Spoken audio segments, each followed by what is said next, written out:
Hey everyone, welcome into the Thinking Crypto podcast, your home for cryptocurrency news and interviews. I'm your host, Tony Edward. On your way in, please hit that subscribe button as well as a thumbs up button and leave a comment below. If you're listening on a podcast platform such as Spotify or Apple, please leave a 5-star rating and review.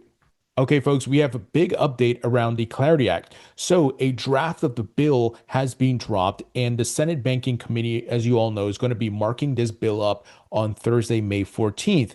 So, a lot of folks in the industry are going through this draft with a fine-tooth comb to make sure everything is copacetic. So, this is really great. We're seeing progress, right? We know the process in Washington, D.C. is often slow. The sausage making process is really ugly at times, but we are seeing progress. And these are the things that need to happen for us to eventually get to a vote and for this to go to President Trump's desk and be signed into law. So really great that the bill has dropped here. I actually interviewed a lawyer today, which works with many TradFi firms and crypto native firms. Her name's Tiffany Smith. And, she mentioned her team is going to be going through this all day, and it's heads down going through this. However, you have some people like Elizabeth Warren coming out against the bill. She said that she opposes the GOP crypto market structure bill, which was released late last night. Now, it was released very late. So this grandma didn't stay up and read the bill, which was 300 plus crypto pages. She's getting her talking points in the banks, which she claims to be against, but she's actually working with them. Remember, she showed her cards when she teamed up with Jamie Dimon at that hearing back in 2024 to go against crypto, say negative things, and much more. But one of her gripes is that she's saying there's no Trump ethics provision in the crypto bill. Now, I understand that there needs to be some sort of ethics piece that we need to figure out, but it's not just with crypto. It has to be for stocks and much more. So there's a bigger conversation here, but she's going to use this to be political, right? You see, we can't let this bill pass because Trump has crypto. And many of you know I am not a fan of President Trump's meme coin, and I think he shouldn't have things like that. But at the same time, the ethics piece is a whole other conversation that needs to happen with the stock market and every other type of investment. So I think that has to be a separate bill overall, but it shouldn't hold up the Clarity Act, right, guys? So Elizabeth Warren, you know where she stands, guys, and you know what she's been doing. I've been telling you guys for a long time. She is a puppet for the banksters. And here, Patrick Witt, the White House crypto advisor, he tweeted about this news regarding Elizabeth Warren. He says, I'm so impressed that Elizabeth Warren stayed up all night to read the 300 plus pages of the Clarity Act and deliver an objective assessment of the bill's merits and not just some knee-jerk reaction. This is what true public service looks like. Of course, he's being sarcastic, right? Uh, but it's Elizabeth Warren. What can you expect? And again, this old grandma did not stay up and read this bill, and I guarantee you, she doesn't understand 90% of what it is going on in there. It's just she's got her talking points from the banksters and the incumbents, and her fight is a little different this time because she doesn't have Gary Gensler, right, at the SEC or some of the other people at the other agencies, because she had her pawns in all these places under the Biden administration, but that's no longer the case, right? So look, I don't think Elizabeth Warren's going to hold us up. She's just going to do her thing.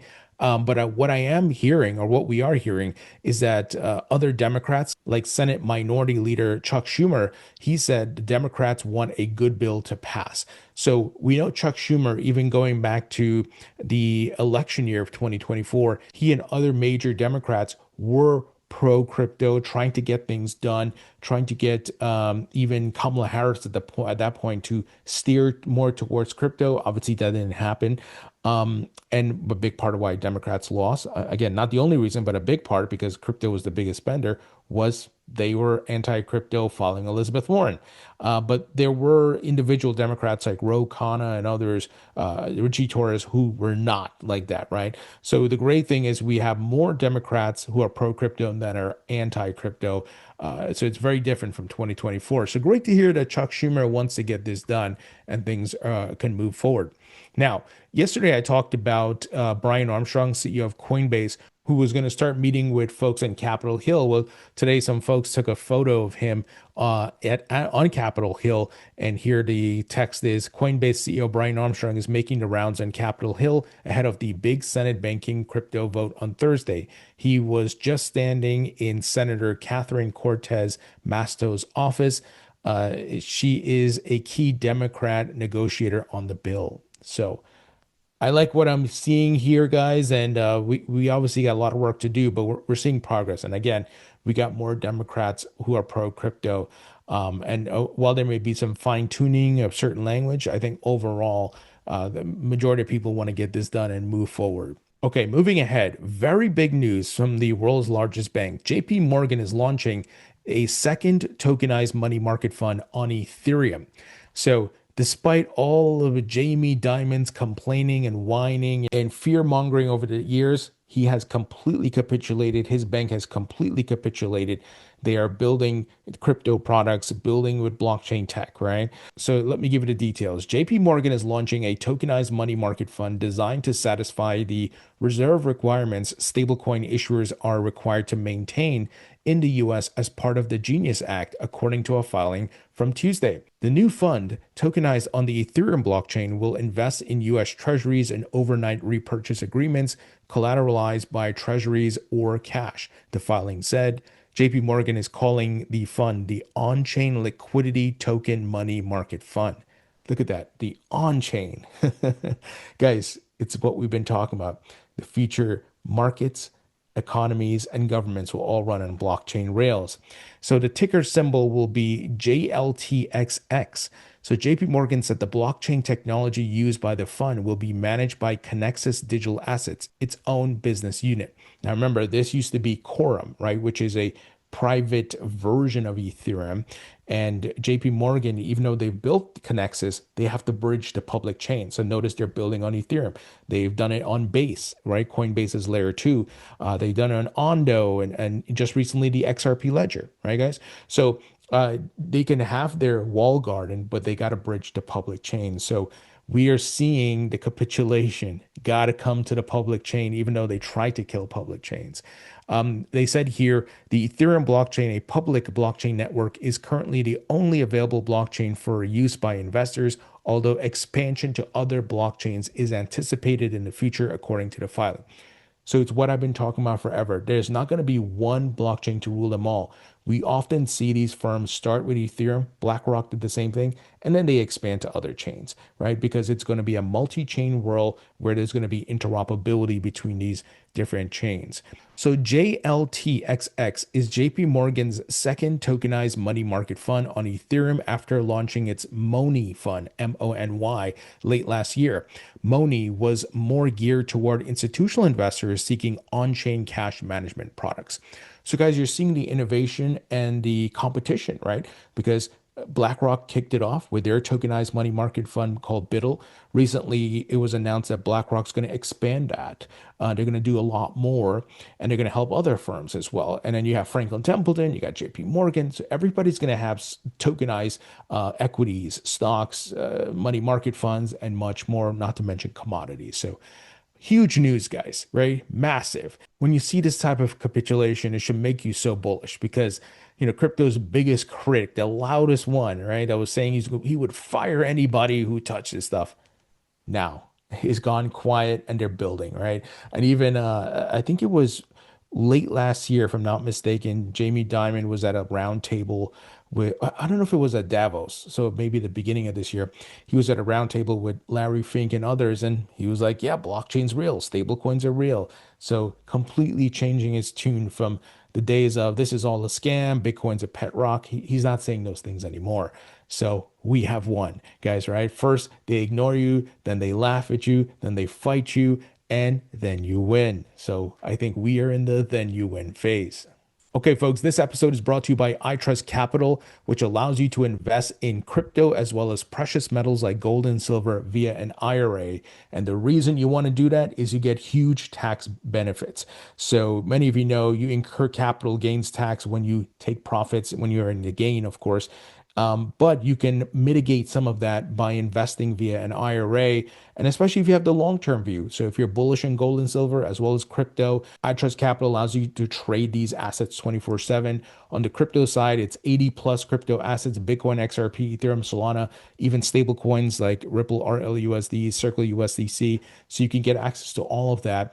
And it's low cost, it's no monthly fee, and you can get access to both of these great asset classes. Obviously, gold and silver did really great over the past couple years, right? So, again, if you got the long term view, this is a great option. And if you have an existing IRA or 401k, you can simply roll it over to iTrust Capital's version. They also offer a great custody solution called premium custody accounts, and it uses institutional grade crypto custody. So, for example, Coinbase Prime is one of them, Fidelity Digital Assets. BlackRock uses Coinbase Prime. So you're getting tier one level custody. You can sleep at night. You don't have to worry. And if someone hacks into your account, they can't withdraw any funds because it's on a closed loop system and it's low fees. So this is just a great solution and option here, guys. So if you'd like to learn more, please go to itrustcapital.com/go/thinking crypto. If you use my link, you can get a $100 funding bonus. I have an account with them, so check them out, guys. This is a great option. So all the links will be in the description. Now, folks, I just recently mentioned that the future markets, economies, and governments will all run on blockchain rails. I know I've said that a trillion times to you guys, but here's a perfect example.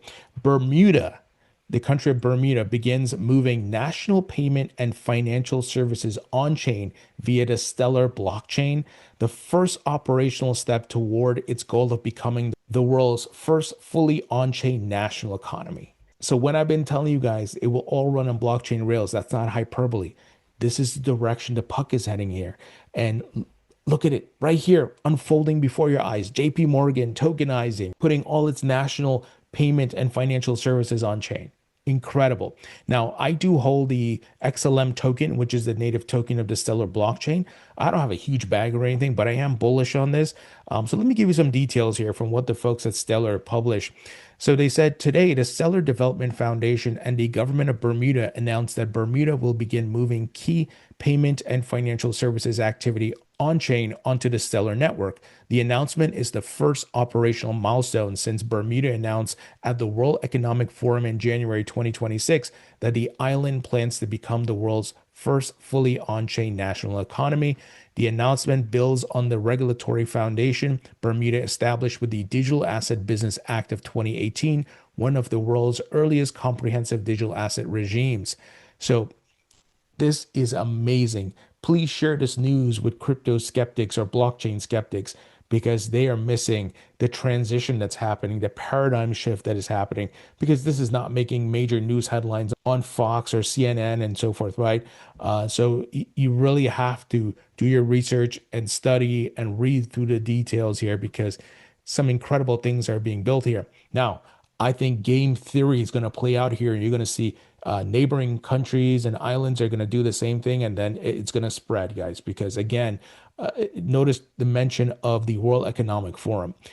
We know, again, this is the blueprint. This is where the puck is heading, the token economy, and all countries are getting on board. I mean, we've seen some of the less known countries, Kyrgyzstan and this and that, right? All embracing crypto. It's so fascinating what's being built. Very bullish. Okay, moving ahead, DTCC to use Chainlink to power 24/7 collateral management network. So DTCC is a powerhouse. They're going all in now to tokenize. We know they're going to tokenize on the Canton network. I hold that token in my portfolio, and they're going to use Chainlink. Chainlink has some amazing technology. I hold Link in my portfolio as well. So I'm really happy to see these chains getting adoption, and the reason I invested in them is because they have a incredible technology that is getting real world adoption. So the Depository Trust and Clearing Corporation, DTCC, will integrate Chainlink infrastructure into its collateral management platform ahead of a planned fourth quarter 2026 launch, as it aims to support near real-time movement, valuation, and settlement of tokenized collateral across financial networks and blockchains. DTCC said its collateral app chain platform is designed to serve as shared infrastructure for institutions, including custodians, tri-party agents, and collateral managers. The blockchain oracle's provider technology will automate processes, including margining, collateral optimization, and settlement. So talking about Chainlink's oracles, guys. So Chainlink, they've built an incredible product and solution, and it's getting adoption from other blockchains as well as real businesses in the TradFi realm. So very big news for Chainlink here. Moving ahead, privacy emerges as crypto's next killer app with Arc, Canton, and Tempo topping $1 billion in funding. Now, I don't hold the Arc token. It's actually not live yet for the public, but yesterday we reported that BlackRock, Apollo, and some other big names were early pre-sale investors in the token. So that Circle's blockchain, it's called Arc. And then Canton Network, I just mentioned, I'm a holder of that. So I believe the privacy narrative is still very strong. So this is coming from Bitwise CIO Matt Hogan saying new fundraising rounds for 3 institution-focused blockchains show how regulation, privacy, and corporate competition are reshaping crypto infrastructure. And I think he's spot on. I think the privacy narrative is still huge, and I think we're going to see a lot of privacy coins perform well. My bet is on Canton. Obviously, there's going to be other privacy coins that do well, but you can't bet on everything. But Canton is my bet. And not only from a privacy standpoint, but just from an institutional adoption standpoint. As mentioned earlier, DTCC is going to be building on this chain. Moving ahead, Kraken parent company Franklin Templeton to develop on-chain investment products. So Kraken, ahead of their IPO, is still doing amazing work, acquisitions, building some incredible things. And here they're partnering with Franklin Templeton, which is also doing some incredible work. So Payward, the parent company of crypto exchange Kraken, is working with asset manager Franklin Templeton to develop a range of tokenized financial products for institutional investors. The collaboration will focus on blockchain-based offerings such as tokenized yield products, tokenized equities, custody services, and actively managed on-chain funds, some of which may be available to retail Kraken users in certain jurisdictions. Kraken plans to integrate Franklin Templeton's Benji tokenized money market funds as collateral and cash management tools, reflecting broader Wall Street interest in tokenized treasuries and funds that can move collateral around the clock. Incredible partnership, incredible innovation happening, guys. So bullish. Okay, moving ahead. Stablecoin Yield Infrastructure Project raises $13.5 million in round led by Sky Ecosystem. So not only is there building, but there's a lot of investment, right? So if you're an entrepreneur, you got an idea, now's the time. So StableWatch incubated Osera raised $13.5 million for stablecoin yield infrastructure led by Sky Ecosystem and co-led by Plasma. Osero addresses the issue that most of the 300 billion plus stablecoin yield goes to issuers, leaving holders and fintech firms with limited direct returns. Osero is coming with 3 products: Earn, Embedded Sky Savings Rate, App, Direct User Access, and Foundry, on-chain yield products for asset managers. So this is really, really great. Okay, final news item. Elliptic raises $120 million backed by NASDAQ, Deutsche Bank as AI reshapes crypto security. So again, more capital coming in here, more innovation. So blockchain analytics firm Elliptic raised $120 million in a funding round led by One Peak, valuing the London-based company at $670 million and drawing backing from investors including NASDAQ Ventures and Deutsche Bank. The investment comes after a surge in crypto hacks that's seen nearly $3 billion stolen since the start of 2025, and amid mounting regulatory pressure on exchanges and banks to strengthen anti-money laundering and security controls. Elliptic plans to use the new capital to expand its AI-driven monitoring and risk analysis as stablecoins and tokenized assets and institutional blockchain projects grow. So this is really great. We need all these guardrails in place. You need the companies to build it. And AI, while there's many pros and it will be beneficial to blockchain tech, there's a lot of threats. So it will increase hacks and vulnerabilities because you can have a billion AI agents attacking a protocol and doing much more, right? So we need to have AI-powered tools in place, monitoring tools and security tools. So Really great to see these things happening. But the infrastructure is being built, guys, right? The foundation being laid here. It's pretty incredible. Folks, that's the news. Let me know what you think. Leave your thoughts and comments below. Hit the thumbs up button. Subscribe if you haven't as yet. Be sure to support the podcast by subscribing to my free email newsletter on Substack. It is 100% free. Check out my book on Amazon. It's available in paperback and digital. Be sure to grab a copy. And check out my course at mycryptocourse.com. Knowledge is power. Expand your knowledge around crypto and blockchain tech. This is a comprehensive course that teaches you everything you need to know. We got a bear market sale going on right now. If you use the code BEAR, BEAR at checkout, you can get 50% off the price of the course. So again, go to mycryptocourse.com. All the links will be in the description. Folks, thank you so much for tuning in. I appreciate you all, and I'll talk to you all later.